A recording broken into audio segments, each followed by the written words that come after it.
자, 정학집 읽기 5번째의 2번째. 그러니까 5-2죠. 자, 시작하겠습니다. 이에 금선자가 그 뒤를 이어 이렇게 말하였다. 상사 송문리와 정랑 이숙가는 함께 황화정에 올라 가짜, 집가짜를 운으로 하여 시를 지었다. 송문리가 이르길 한 차례 닭소리가 8-9집에 나네 라고 하니 이숙가는 이르기를 버드나무 그늘 아래에서 닭 우는 소리 들리니 그곳에 인가가 있네 라고 읊었다. 모제 김한국이 그들의 시를 보고 말하길 송문리는 아들을 많이 둘 상이고 이숙가는 문과에 급제할 관상이다.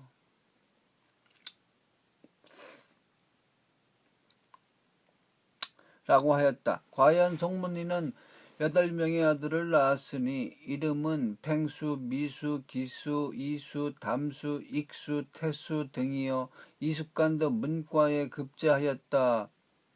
이숙간의 아들 이종훈도 가짜를 운으로 하여 시를 지었는데 물고기를 잡고 꿩을 사냥하다가 저물어 집에 돌아오네.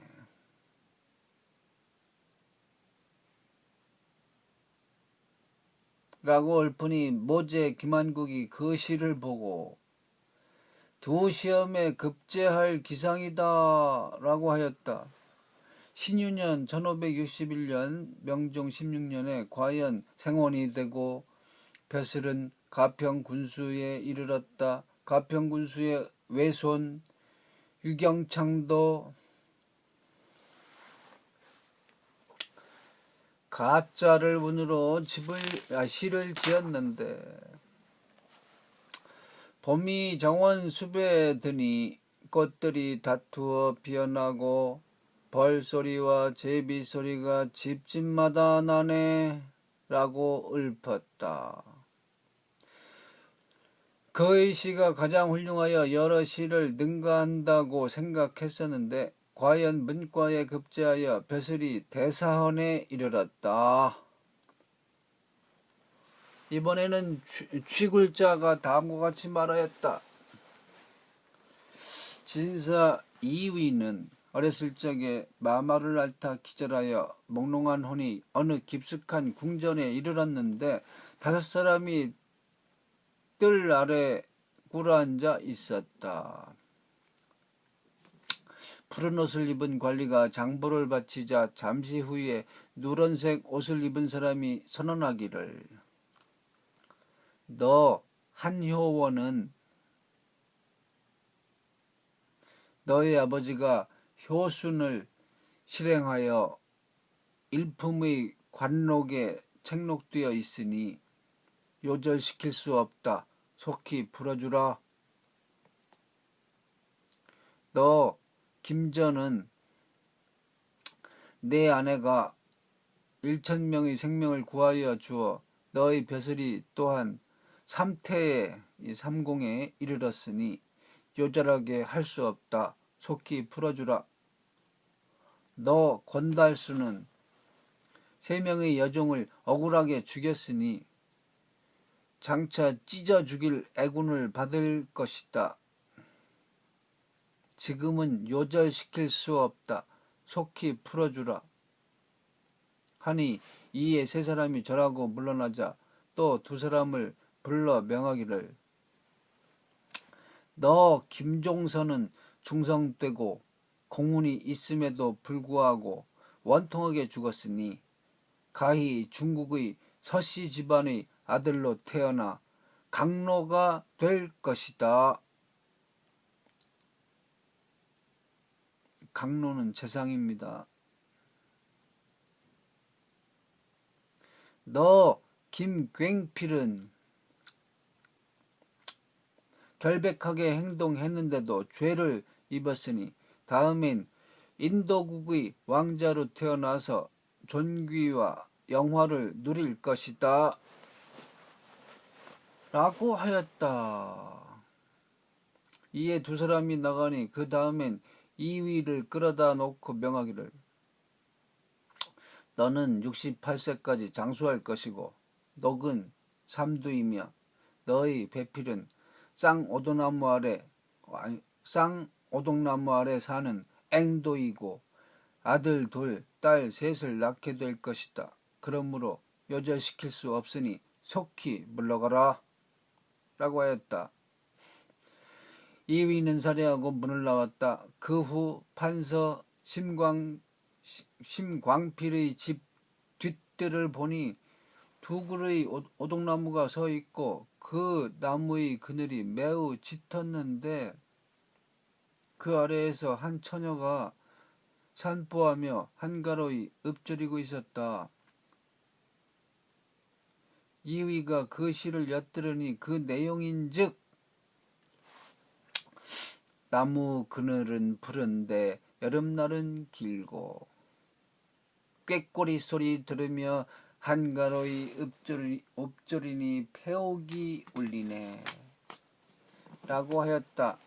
이위가 낭랑하게 그 시를 이어 읊었다. 울타리 근처에 마침 봄을 찾는 이 있어 향기로운 앵도 한 송이 꺾기를 원하노라. 그 시를 종이쪽지에 써서 돌멩이에 묶어 담 안으로 던져 들여보냈다. 그 뒤 결국은 중매를 통해 결혼을 하였는데 그 아가씨 이름이 과연 앵도였다. 그리고 아들 세규와 세필을 둘을 두고 세 딸은 홍치극, 김성국, 정필국의 부인이 되었다. 취굴자가 말하였다.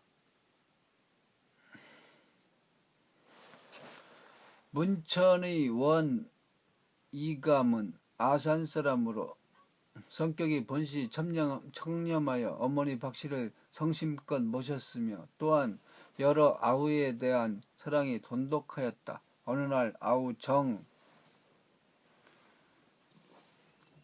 그다음에 정, 침, 요, 경, 주 다섯 중에서 요가 요절하였다. 그 후 그의 무덤에서 한떨기 들장미가 자라나니 감은 감탄하여 그 꽃을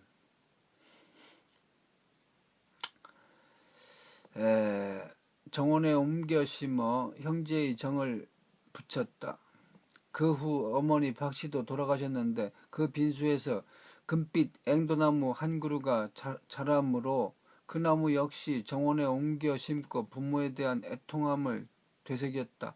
그 뒤 들장미와 금빛 앵도나무는 과연 무성하게 자랐는데 매양 어머니와 동생의 제삿날이 되면 그는 나무 주위를 돌며 눈물을 흘렸다. 하루는 그가 외출해서 돌아와 그 나무에 시가 써 붙여진 것을 보았다. 그 시에 이르길 어느 날에나 뜰 앞에 검은 일산이 펴 있을까?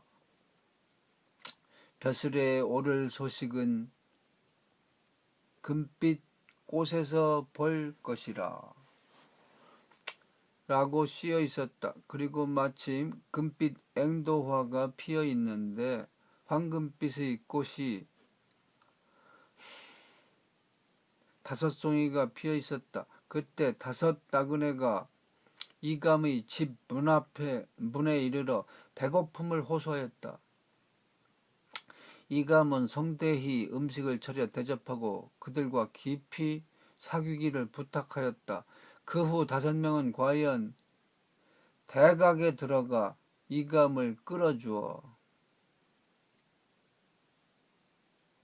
이감은 문천 군수 벼슬을 하였고 아들 이몽정은 곽산 군수가 되었다. 그 5사람은 곧 윤필상, 강구손, 유순, 김국로, 이세좌였다.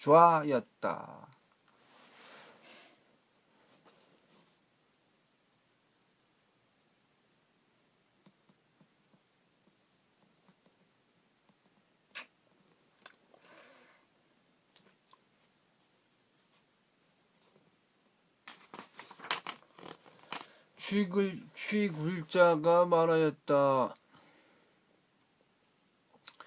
이희령의 자는 인노이다.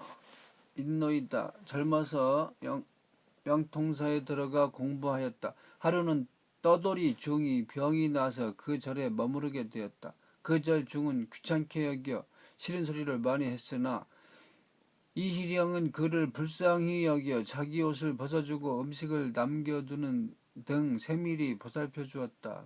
한 달이 지나서 그 떠돌이 중은 떠나가면서 이희령에게 그림 4폭을 주었다. 그 중 하나는 대나무가 그려져 있고 다른 하나는 사슴이, 또 하나는 산과 물과 소나무와 바위가 그려져 있었다. 이희령은 그 까닭을 알지 못하였다. 그 후 그는 초시에 합격했는데 푸른 대나무가 아름답다 라는 문제가 나왔고 회시에는 사슴을 따라갔으나 우인이 없어 오직 산속으로 들어간다 란 제목이 출제되어 드디어 연방에 합격했다. 그 후 정시엔 잠을 경계하는 베개가 출제되어 드디어 문과에 급제하여 고산, 장수, 송화, 영암 등 여러 읍의 군수를 거쳤으니 그 그림이 비로소 징험된 것이다.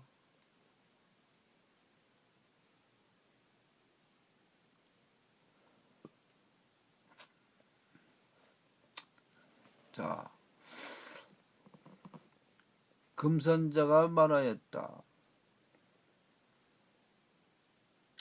이신검의 자는 불령이다. 일찍이 오색말을 타는 꿈을 꾸었는데 후에 청양, 현풍, 단양, 황간, 배천 등 5군의 태수를 지내어 오색태수라 했다.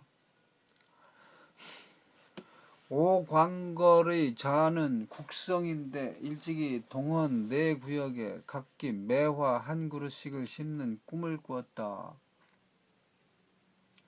해몽하는 자가 혹 삼정승이 되리라 점치고 혹은 4명의 딸을 낳으리라고 점쳤다.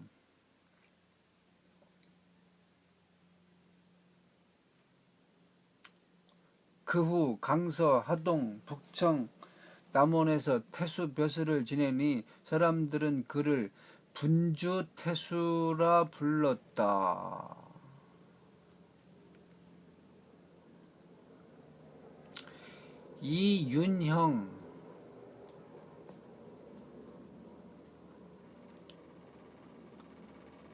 이윤형의 자는 숙겸으로 인제, 봉산, 용강, 구성의 태수를 지냈으므로 사람들은 그를 사서태수라 불렀다.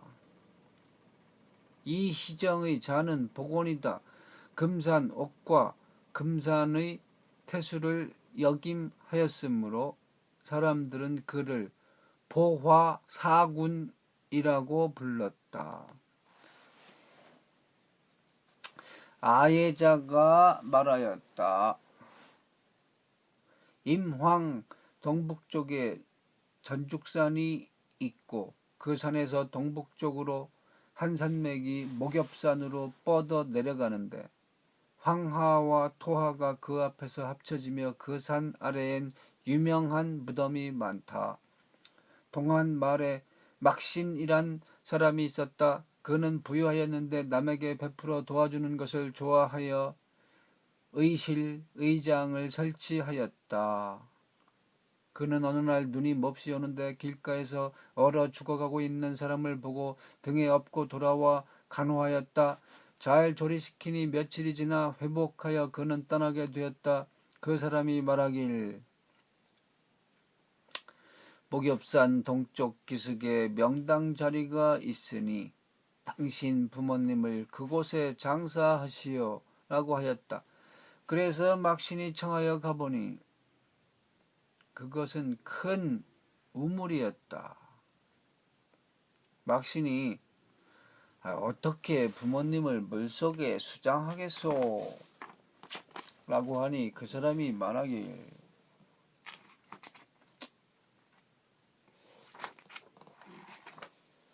시체를 우물 속에 넣고 큰 돌로 그 위를 덮어 놓으면 3년 뒤에 이상한 기미가 보일 것이요. 그 이상한 징조가 보이거든 당신이 죽을 경우 그 우물에 함께 장사 지내게 하십시오. 그렇게 하면 자손이 매우 번창할 것입니다. 라고 하였다. 막신은 그의 말대로 부모님을 장사 지냈다. 3년 후 돌을 열어보니 채색 구름이 우물을 덮고 있고 18개의 꽃가지가 물 위로 들쭉날쭉 나와 있어 매우 이상하게 여겼다. 그 후 막신이 죽자 그의 시체도 우물에 장사 지냈다. 그런 일이 있은 후 마카는 선비의 추장이 되어 요서의 땅을 차지하고 모용부라 불렀다. 드디어 아들 모용외, 모용황, 모용초, 모용위, 모용수, 모용보, 모용성, 모용희, 모용덕, 모용초, 모용상, 모용린, 모용충, 모용영, 모용농, 모용각, 모용충, 모용평 등이 태어나 천자가 되니 우물에 피어난 18개의 꽃가지가 비로소 징엄된 것이다. 우물에서 동쪽으로 80보쯤에 오래된 무덤이 있는데 나무꾼 중에는 혹 그 고총에서 사람의 음성이 들린다고 한다. 세간에 떠드는 말에 요 태조의 할아버지 묘라고도 한다. 요 나라 태조 야율씨 이름은 억, 자는 아보기, 야율 아버지죠. 거란. 자, 그 남쪽에도 묘가 있는데 항상 무지개가 선다. 사람들은 발해의 왕 대조영의 무덤이라고 한다.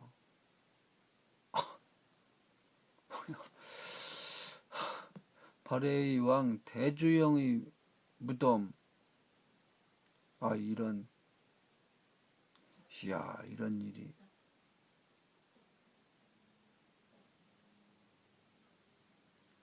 이 땅이 어디야 도대체. 대조영의 묘가 무덤이라고. 자, 변운자가 말하였다.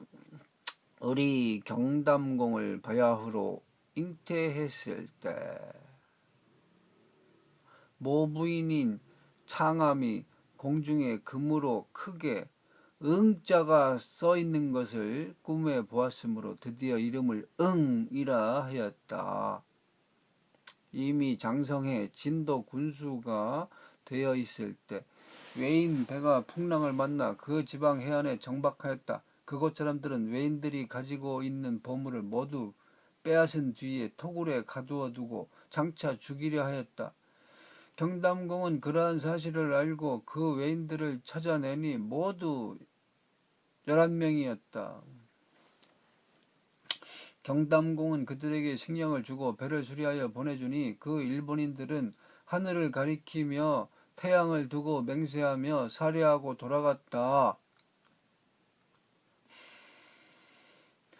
을묘년에 어머니 창암이 병이 들자 경담공은 주야로 근심하면서 약이란 약은 다 구해다 썼으나 아무 효험이 없었다. 그때 상령 땅의 이종명이란 사람이 있었는데 그의 아버지 이가 할아버지 이응 이래로 점술을 업으로 삼아 왔었다. 이종면도 또한 점술이 신묘하고 뛰어났었다. 경담공이 그에게 가서 물으니 신통한 효험은 자아에 있다고 했다. 경담공은 돌아와 약 가운데 자령, 양하, 천고, 자하거란 것이 있어 이것들을 모두 써보았으나 아무 효력이 없으니 도대체 자아란 어떤 것인가? 관암산 자하동에서 효험을 얻을 수 있을지도 모르겠다 하고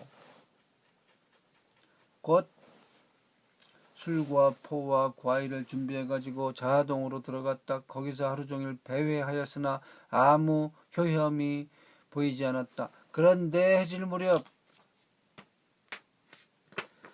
푸른 뱀을 끈에 묶어 갖고 있는 나무꾼을 만났다. 경담공이 그 뱀을 잡아 무엇에 쓰려 하느냐고 묻자 초동이 대답하길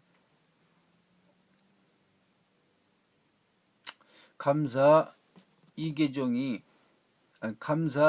나리가 종기를 앓고 있는데 의사가 푸른 뱀을 태운 재를 쓰면 낫는다고 말했습니다. 라고 하였다. 그 아이는 바로 감사댁 이웃집 아이로 그 뱀의 재를 갖다 바치려 한 것이었다. 경담공은 본시 생명체를 아끼고 사랑했으므로 술, 음식과 그 뱀을 바꾸자고 하니 아이가 좋다고 하여 곧 그 끈을 풀고 뱀을 놓아주었다. 이날 밤 삼경에 경담공은 주구와 함께 촛불을 켜고 병 간호를 하며 걱정하니 주구는 바로 경담공의 부인이다. 그녀는 시어머니 창암과 함께 늘 문장을 논하고 바둑을 두며 사이좋게 지냈으니 여느 보통 고부 사이와는 달랐다. 그런데 시어머니가 이렇게 위중한 병에 걸려 누워있으니 며느리로서 어찌 침식을 패하고 시중 들다가 몸이 허약해지지 않을 수 있겠는가? 또 자하동까지 다녀왔어도 별 효험이 없으므로 더욱 침통하여졌다. 그러던 중에 하루는 얼룩소같이 머리가 크고 눈을 부릅뜬 것이 창 안으로 머리를 쑥 들이밀었다.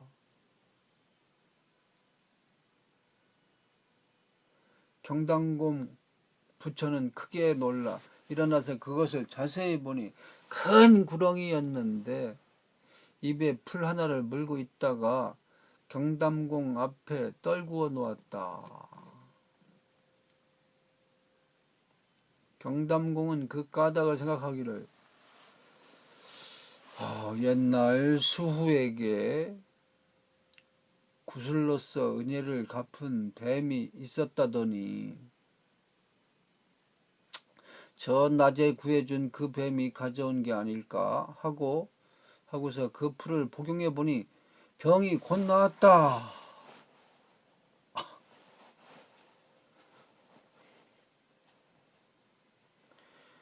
우윤공은 해주 오씨를 아내로 맞이하였는데 오씨는 용모가 웅위하여 오장부라고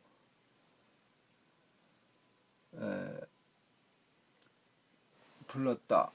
오부인이 임신하여 홍치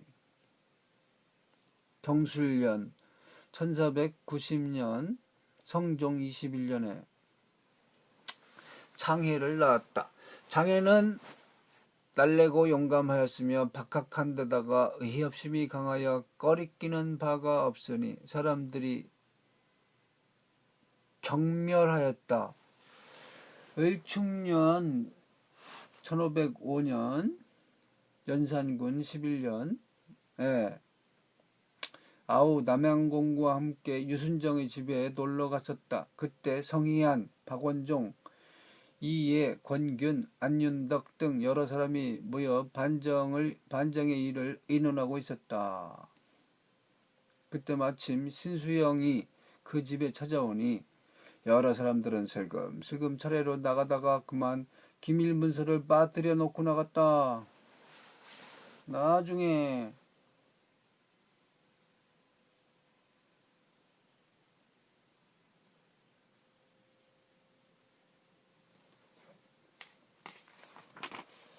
나중에야 그런 사실을 깨닫고 신수영을 크게 두려워하여 박완종이 급히 돌아와 찾으니 장해가 소매 속에서 그 문서를 꺼내 주었다. 박원종은 크게 기뻐하고 장해의 등을 쓸어주며 말하길, 내가 우리들 몇 사람의 목숨을 살렸구나 라고 하였다.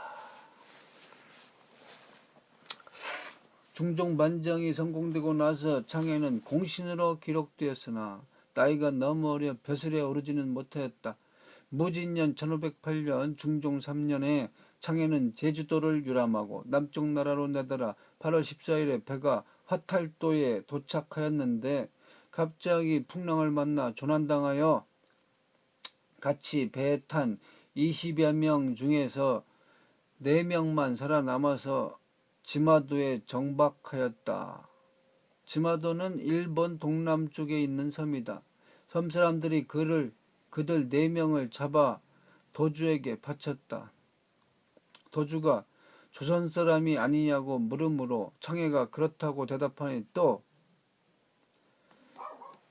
조선의 옛날 진도 군수였던 이응을 아느냐고 물었다. 장해가 자기 할아버지라고 하니 도주는 황급히 계단으로 달려 내려와 그의 손을 잡고 대청으로 오르며 말하길, 나의 성은 일이요 이름은 지원이라 하오. 그대의 할아버지로부터 재생의 은혜를 입었었는데 이제 당신이 내 땅에 건너왔으니 이는 필시 하늘이 보온의 길을 빌려준 것이요. 이 땅은 옛날엔 소목국이었는데 10여 년 전 내가 일본 장군이 되어 이 땅을 탈취했소이다. 일본 천황은 길이 멀고 성도 떨어져 있으므로 나를 지마도의 책임자로 봉하여 영원한 도주가 되게 하였소. 또 나는 아들이 없고 딸 하나만 있으므로 사위를 맞아들여 나의 이 업을 계승시키고자 하오 라고 말하고 장해를 사위로 맞이하여 파목랑을 삼으니 곧 이 말은 중국 말로는 부마란 뜻이다. 이때 장해의 부모 형제들은 모두 그가 죽은 줄로 알고 어떤 사람은 가엾이 여기고 어떤 사람은 제주도로 놀러간 장해를 나무랬다. 박원종은 임금님께 청하여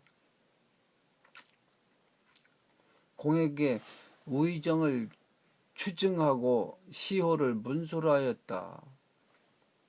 한편 장해는 섬에서 살면서 백성을 기르고 군사를 훈련시켜 성을 공략할 무기를 갖추어 놓았다.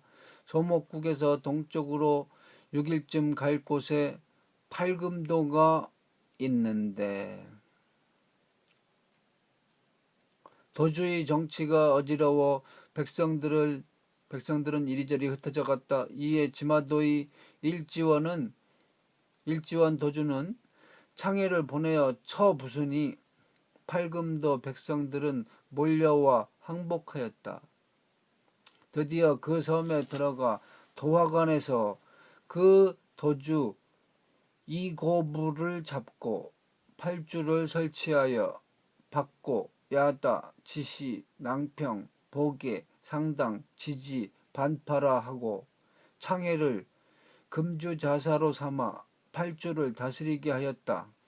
이 팔금도 동쪽으로 10일 일정 되는 곳에 일마도가 있는데 그 도주는 서태독이라 하였다. 그는 팔금도가 망했다는 소식을 듣고 노에서 말하길 팔금도는 우리와 형제국이니 형의 나라로서 어찌 아우의 나라의 패망을 돌보지 않으리요 하고서 군사를 이끌고 바다를 건너 쳐들어왔다. 장해는 서직량으로 하여금 상당을 지키게 하고 장정보로 하여금 나아가 싸우게 한 뒤 창해 자신은 빠른 배와 정예군을 이끌고 그 일마도에 가서 총공격을 가하여 철관을 격파하고 신하 전관으로 하여금 그 섬을 장악하게 하였다. 일마왕은 이런 소식을 듣고 회군하니 장정보가 추격하여 격파시켰다. 한편 창해도 원도장을 시켜 후퇴하는 일마왕의 군사를 역습하니 일마왕의 군사는 패하여 물에 빠져 죽었다. 이에 창해는 군사들이 섬에 빨리 들어가 공격해 하여 강문, 보안, 사림, 평천, 사량, 괴정, 학야, 금향, 대암, 연택 등 10군을 두었다. 그리고 창해는 일마의 책임자 100이 되고 장정보는 지마자사가 되었다.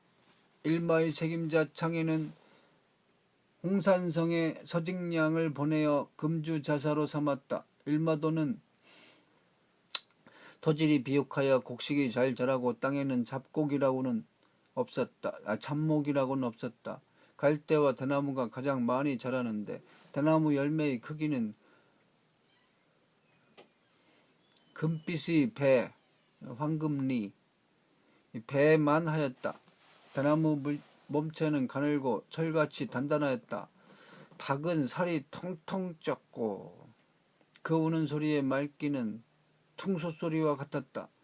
금도는 적도의 땅이라 과일은 유자, 감귤, 귤, 비자여 향기로운 채소, 맛있는 물고기가 여러 섬 가운데에서 가장 풍부하였다. 대암군엔 붉은 등나무가 있는데 그곳 토착민들은 나무 껍질을 벗겨 배를 만들고 우어 기름을 바른다. 우어는 웅어예요. 웅어라고 되어 있네요. 그러면 그 배는 가볍고도 단단하여 아주 험한 풍랑을 만나도 뒤집어지거나 부수어지지 않는다. 보암군, 평천군 사람들은 수전에 아주 익숙하여 물속에서 마치 육지에서와 같이 행동하였다. 창해는 민첩하고 용감한 사람 2만 명을 선발하여 서패군이라 명하고 등나무 껍질 배를 만들어 수전을 익히도록 하였다. 갑술년 1514년 중종 9년에 이좌국이 항복해왔다.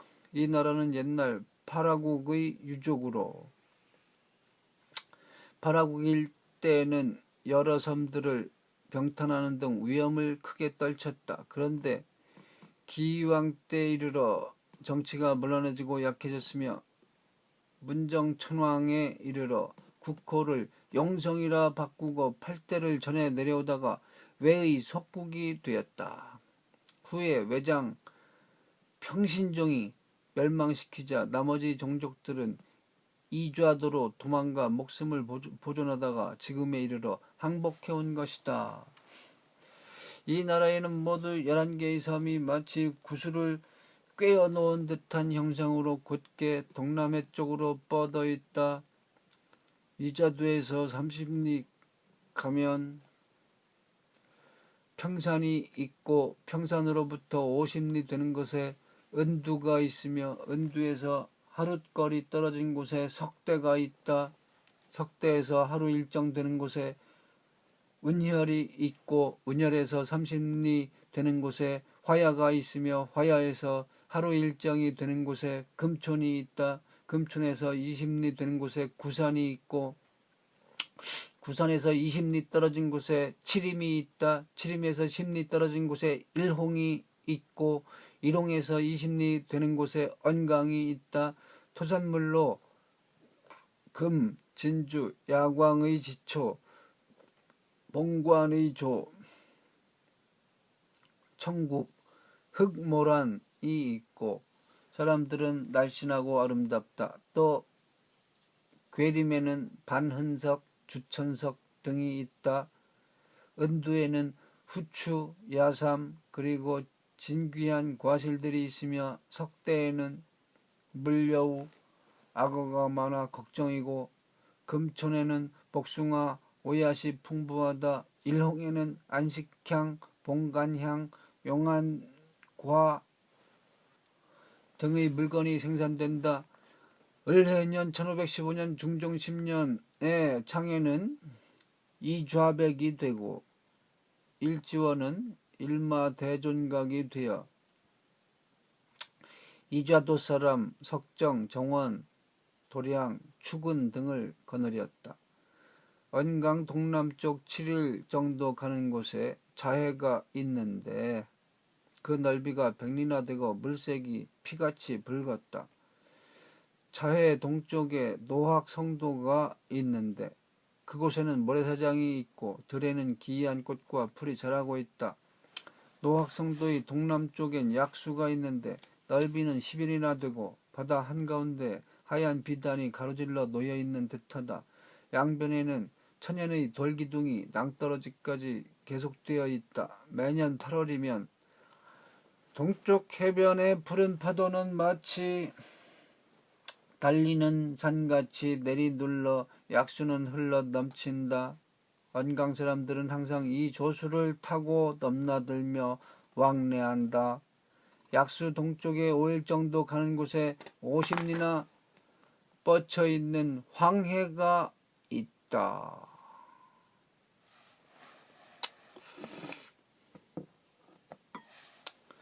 또 황해에서 50리 되는 곳에 흑해가 있고 흑해 동쪽에 노산성이 있다. 노산성 동쪽에 화도가 있고 화도 동쪽에 초도가 있으며 초도와 화도 사이에 어유장이 있다. 어유장 넓이는 하루 걸어갈 정도나 되고 큰 물고기들이 돌아와 모이는 곳이다. 큰 물고기의 지느러미는 마치 태산을 늘어놓은 듯한데 천리를 왕래하고 종소리 같은 소리를 내는데 그 소리는 바다를 진동시킬 듯하다. 바다 밑바닥엔 물고기 눈이 마치 10,000개의 등불을 켜놓은 듯하여 사람들은 그 위로 지나가질 못한다.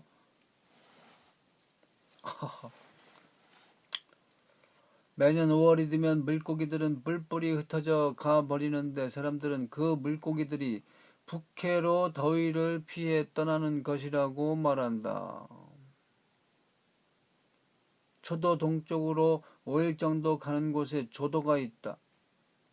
조도는 땅이 50리나 된다. 그곳에서는 삼대같이 생긴 잡목들이 있는데 그 나뭇가지는 뭉툭하고 잎은 터져 있다. 그 안에는 온갖 새들이 모여 앉아 주야로 지저귀다. 조도의 동쪽으로 50리 되는 곳에 문관이 있고 문관 동쪽으로 7일 일정 되는 곳에 공자성이 있다. 공자성에서 동쪽으로 20리를 더 가면 비로소 대륙에 오르게 된다. 대륙에 이르러 500리를 더 가면 금함성이 있는데 그곳은 바로 갈랑국의 수도이다. 갈란국 동북쪽에는 산과 숲이 높고 깊으며 인적이 드물다. 그 남쪽엔 커다란 연못이 가로놓여 있고 서쪽엔 큰 바다를 넘어 어유장이 있으며 그 동쪽은 모두 갈란국에 속한다. 그곳은 땅이 매우 광활한데 사람은 적다. 백성들은 매우 소박한데 문자는 있어도 무기는 마련해 놓지 않았다. 사람들은 모두 성품이 착해서 필이 불고 범패하길 좋아한다. 병자는 1516년 중종 11년에 장에는 등피선 70척, 서패군 3만 명, 과극군 1만 명을 조발하여 석정을 향도관으로 삼아 갈란국을 공격해 들어갔다. 지나가는 곳마다 모두 평정하여 드디어 금함성에 들어가니 그 성주 탈화양이 항복함으로 임금과 신하를 소목도로 옮기고 갈란국 땅을 나누어 14주를 설치하였다. 그 이름은 심주, 부주, 질주, 여주, 이주, 교주, 희주, 장주, 고주, 병주, 성주, 형주, 운주, 등주이다. 또 14개의 산의 이름을 정하니 망해산, 옥청산, 일영산, 운병산, 금첩산, 병년산, 옥수산, 만화산, 비학산, 백천산, 금천산, 옥루산, 오련산, 충천산 이라 하였다. 또 6개의 물 이름을 정하니 백저강, 주겹강, 월인강, 홍은강, 양옥강, 난벽강이라 하였다. 그리고 극동엔 일림관을 세우고 극서엔 난벽관을 세웠으며 극북에 은대관을 세우고 극남에 대연관을 세웠다. 후에 일존각이 수도를 금함성으로 옮기고 국호를 상현이라 하고는 스스로 대존각이 되고 창해를 소각으로 삼았다. 그리고 관제를 정하여 재상을 태양, 태음이라 명하고 오경은 세성, 주성, 백성, 진성, 전성이라 하였다. 문반은 학, 봉, 원, 노로 정하고 무반은 취, 응, 골, 추, 붕으로 정하여 각기 5색으로 등급을 나누었다. 통신사를 작으로, 순찰사를 용으로, 어염관을 구로, 생산관을 녹, 관농관을 구, 수변관을 호, 장선관을 익이라 하였다. 알겠습니다. 웹에서 수량 1관을 대해 찾은 결과입니다. 확인해 보세요. 경진년 1520년 중종 15년에 일존각이 죽자 창해가 그의 뒤를 계승하였다. 병술년 1526년 중종 21년엔 연자도를 개척하였다. 이 섬은 초도 남쪽에 있는데 반나절 걸리는 곳에 위치하였으며 둘레가 400리가량 되고 토산물로 질 좋은 금, 복, 큰 마늘, 큰 생강 등이 생산된다. 또 잠도를 개척하였는데 이 섬엔 잠목이라곤 없고 단지 뽕나무 숲만이 무성하여 아름다우며 여기에서 생산되는 누에꼬치는 크기가 항아리 같았다. 토착민들은 전을 짰는데 가늘고도 아름다웠다. 성문 동북쪽으로 2일 거리가 되는 곳에 개관도가 있다. 그 섬 안에는 충천산이 있는데 3개의 봉우리가 우뚝히 서 있고 가운데 봉우리엔 수탉같이 생긴 바위가 있다. 온 섬 가득히 뽕나무가 숲을 이루어 무성하였는데 닭들이 뽕나무에서 서식한다. 매일 저녁 다리 가운데 단봉우리를 비추면 바위에서 닭 오는 소리가 나는데 그 소리가 매우 커서 멀리까지 들린다. 그 소리를 따라 여러 닭들이 다투어 울어대서 수백 리 되는 섬은 온통 꼬끼어 우는 닭소리로 가득 찬다. 화도 동남쪽의 청도도 개척하고 또 남쪽에 있는 마팔도 설악도 상도도 개척하니 여인국의 경계에 다다른다. 여인국도 나왔네. 대체로 마팔도 이남은 남자는 적고 여자는 많았다. 그런데 이곳 여자들은 영웅호걸로 나라의 주도권을 쥐고자 다투는 사람들도 오로지 여자들 뿐이다. 갈랑국 남쪽에 가면이란 못이 있는데 넓이가 10리쯤 되고 그 물은 계림산으로부터 흘러내려온 것이므로 물맛이 아주 달다. 그 남쪽은 험준한 고개와 절벽이 있어 길이 통하지 않는다. 금첩산은 금함에서 150리 되는 곳에 있는데 70개의 봉우리가 우뚝 솟아있고 모두 귀인성의 모양을 이루고 있다. 그 안엔 응하대의 옥기자가 있는데 사람이 그 골로 들어가면 곧 뇌우가 크게 일어난다. 만화산은 금함 동남쪽에 있는데 아미와 문성의 모양으로 중첩되어 있고 그 안에는 온갖 기이한 꽃들이 1년 12달 동안 번갈아 피고 져서 늘 붉은 빛이 있다.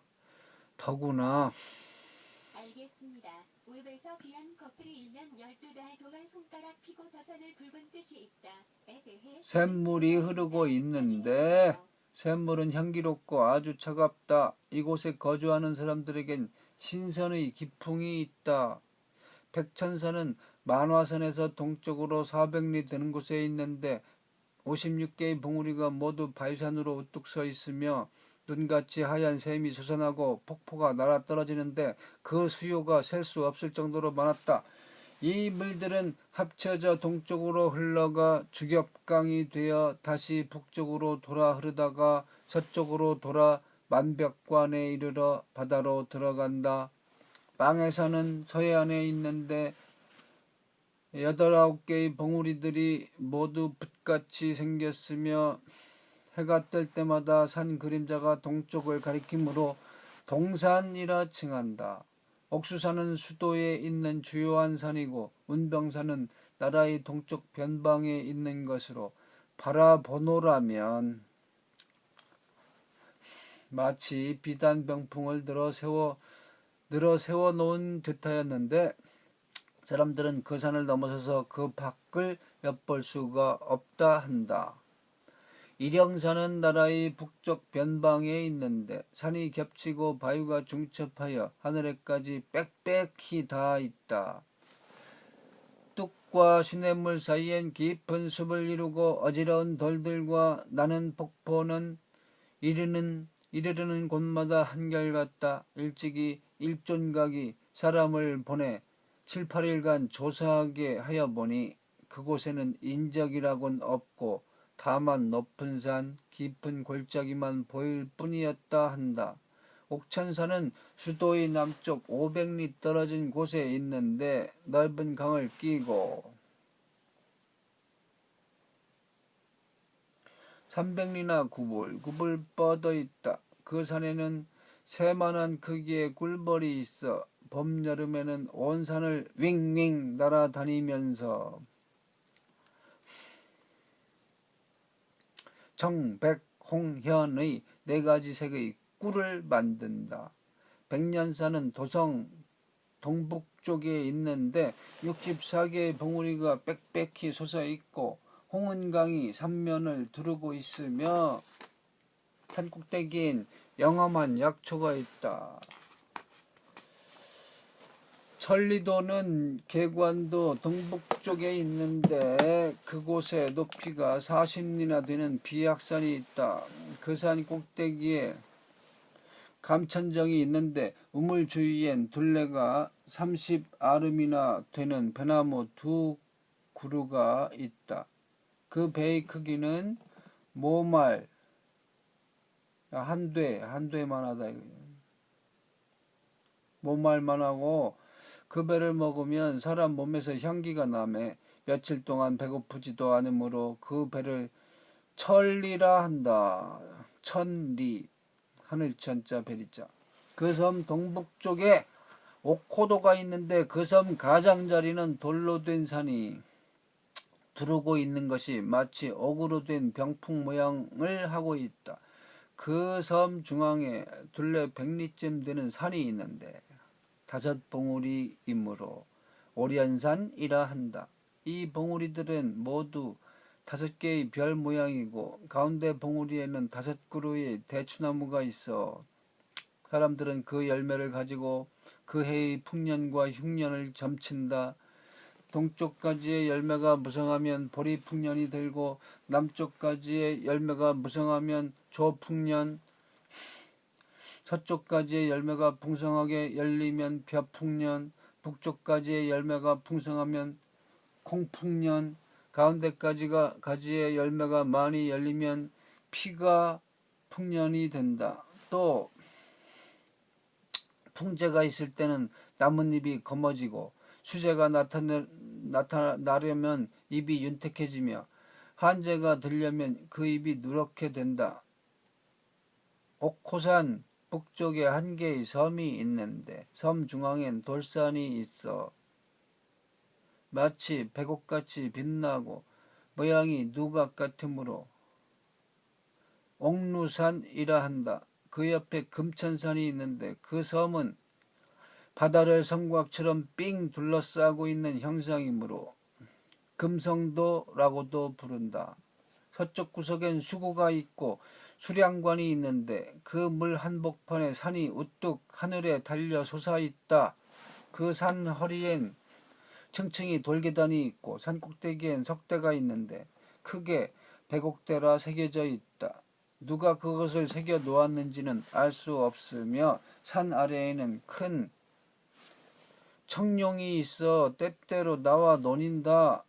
창해가 처음에 이 섬을 얻고서 돌아가신 어머니의 꿈을 생각해서 이 대 아래 궁전을 짓고 통현궁이라 명하였다.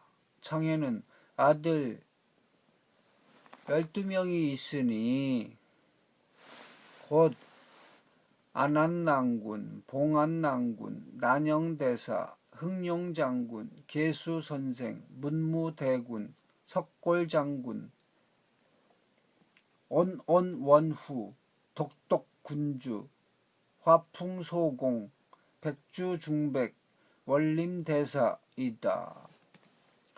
정윤년 1537년 중종 32년에 난영대사를 상현대존각으로 세워 양위하고 통현궁에서 지냈다. 한편 창해의 어머니 오부인은 창해가 법풍을 만나 실종된 이후 주야로 슬퍼하며 지냈는데 하루는 꿈에 푸른 옷을 입은 노인이 나타나서 부인의 아들은 지금 귀인이 되었으니 걱정하지 마시오 라고 하였다. 어시 부인은 이로부터 매일 동쪽을 향해 축원하기를 원컨대 우리 아들이 빨리 돌아오게 해 주십시오 라고 하였다. 부인이 죽은 후에는 남양궁이 유지를 받들어 매년 8월 14일이면 낙산사에 제를 올리며 창해가 돌아오기를 빌었다.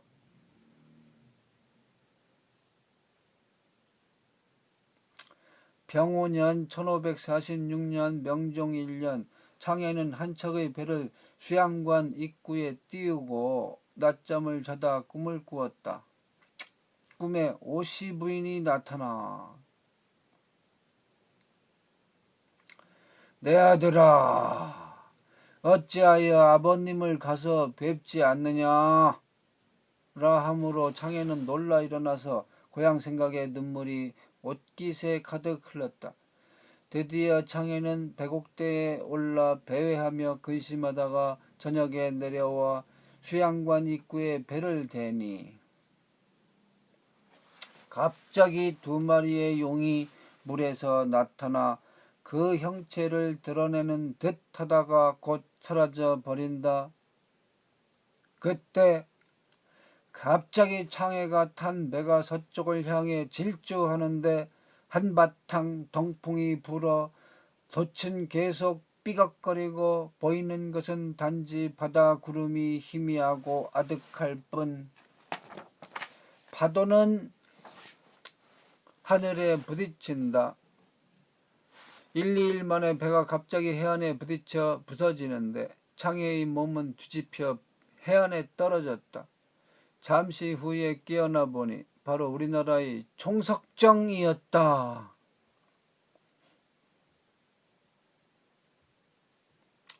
그 자리에 앉아서 아침이 되기를 기다려 낙산사로 옮겨갔다. 그때 남양공이 절에서 제를 올리며 창해가 돌아오기를 빌고 있었는데 그때 공양을 올리는 중 충란이 말하길 이번에 제를 올리는 동안에 소원이 반드시 이루어질 것이다 라고 하였다. 이에 남양공이 말하길 돌아가신 어머니를 대신해서 제를 올리는 것인데 어찌 창해가 다시 살아 돌아와 만날 수 있겠는가 하니 충란이 방금 제 올릴 때 등불이 둘로 나누어지고 현주 속에서 물이 젓가락을 세워놓은 모양이 되었으니 이는 전무후무한 상스러움입니다.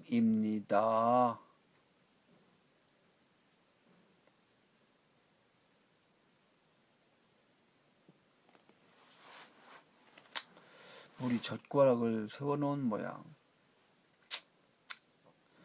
라고 하였다. 남양공이 그랬던가? 어째서 그럴까? 하고 산을 내려오다가 길가에서 창해를 만났다.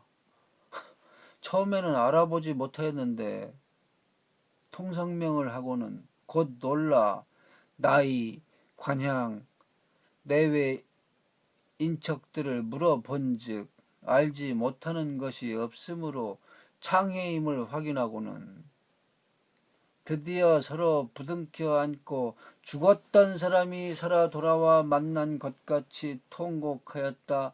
곧 창해는 집안일을 남양공에게 물으니 오부인은 신사년 1521년 중종 16년에 돌아가시고 두 번째 부인도 을사년 1545년 인종 1년에 돌아가시고 세 번째 부인 백씨가 아버지를 모시고 토산 신성리로 이사하여 사는데 집안이 영락하여 예전과 같지 못하다고 하였다.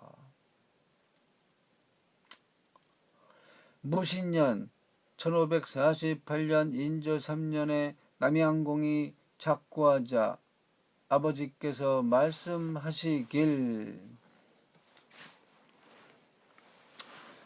너는 내 세 아들 중에 장자이다. 우리나라에서는 상속할 아들이 없으면 다시 장가들어야 한다. 일본에 여러 아들이 있다 하나 그놈들은 야만인이니 안 된다고 하셨다. 이에 장애는 신평이 씨를 아내로 맞이하였다. 장애는 비록 살아와 어버이를 받드는 즐거움은 있으나 잠옷 상막하여 인사를 끊고 산수에 묻혀 살면서 자호를 창해 도인이라 하였다. 그는 경자년 12월 16일에 죽었는데 임종할 때 부인에게 말하길 오입에서 12월 16일에 죽었는데에 대해 찾은 결과입니다. 나는 해보세요. 30년 동안 해외로 돌아다니며 난리를 평정하고 오랑캐를 소탕하다가 집으로 돌아와 어버이를 뵙고 말년을 편안히 보냈으며 이제 또 아들 하나를 두어 조상의 업을 잇게 되었으니 뜻도 이미 이루어졌소. 그러나 백발의 늙으신 아버님과 홍안의 아내를 남겨놓고 내가 먼저 죽게 되니 이것만이 차마 눈을 감지 못할 하니요 라고 하였습니다. 자, 그리고 이 어린 아들이 남겨놓은 이 어린 아들이 바로 편운자 이사연이랍니다.